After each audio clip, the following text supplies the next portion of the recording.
സമൂഹത്തിൽ ദീർഘകാലം ഉപകാരം കിട്ടുന്ന പദ്ധതി വിദ്യാഭ്യാസ പദ്ധതിയാണെന്ന് പൊതുവിദ്യാഭ്യാസ മന്ത്രി അഡ്വക്കേറ്റ് എൻ ശംസുദ്ദീൻ നെല്ലായ ഗ്രാമപഞ്ചായത്ത് നടത്തിയ SSLC+2 വിജയികൾക്കുള്ള അനുമോദന ചടങ്ങ് ഉദ്ഘാടനം ചെയ്യുകയായിരുന്നു അദ്ദേഹം. പ്രവർത്തികളിൽ ഏറ്റവും കൂടുതൽ സമൂഹത്തിന് ദീർഘകാലം ഉപകാരം കിട്ടുന്ന പദ്ധതി എന്ന് പറയുന്നത് വിദ്യാഭ്യാസ പദ്ധതിയാണ്. അത് തൊട്ടു നോക്കാൻ കഴിയില്ല. ഒരു കെട്ടിടം ഉണ്ടാക്കി നമുക്ക് തൊട്ടു നോക്കാം, ഇതാണ് നേട്ടം. ഒരു കുടിവെള്ള പദ്ധതിയാണെങ്കിൽ നമുക്ക് പൈപ്പ് ടാപ്പ് തിരിച്ചു നോക്കാം, ഇതാണ് നേട്ടം. പക്ഷെ വിദ്യാഭ്യാസ രംഗത്തുള്ള നേട്ടം അങ്ങനെ കാണും. പക്ഷെ അത് കുറച്ച് സമയം കഴിയുമ്പോൾ നാട്ടിൽ ധാരാളം വിദ്യാസമ്പന്നർ വളർന്നു വരും.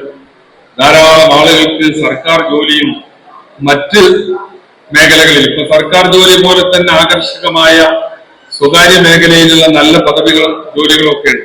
അതിലൊക്കെ ധാരാളം ആളുകൾ കടന്നു വരും. PSC പരീക്ഷകളിലൊക്കെ ധാരാളം ആളുകൾ നമുക്ക് പങ്കെടുപ്പിക്കാൻ കഴിയും.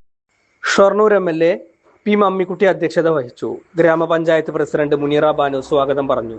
മുസ്ലിം ലീഗ് ജില്ലാ president Marakkar Marayamangalam, DCC secretary Moosa Pengatri, ജില്ലാ പഞ്ചായത്ത് മെമ്പർ PP അൻവർ സാദത്ത്, ഗ്രാമപഞ്ചായത്ത് vice president NP Ramakrishnan, VK Sajith, Ramachandran master, N Janardhanan എന്നിവർ പ്രസംഗിച്ചു. ഗ്രാമപഞ്ചായത്ത് സെക്രട്ടറി അജിത് നന്ദിയും പറഞ്ഞു.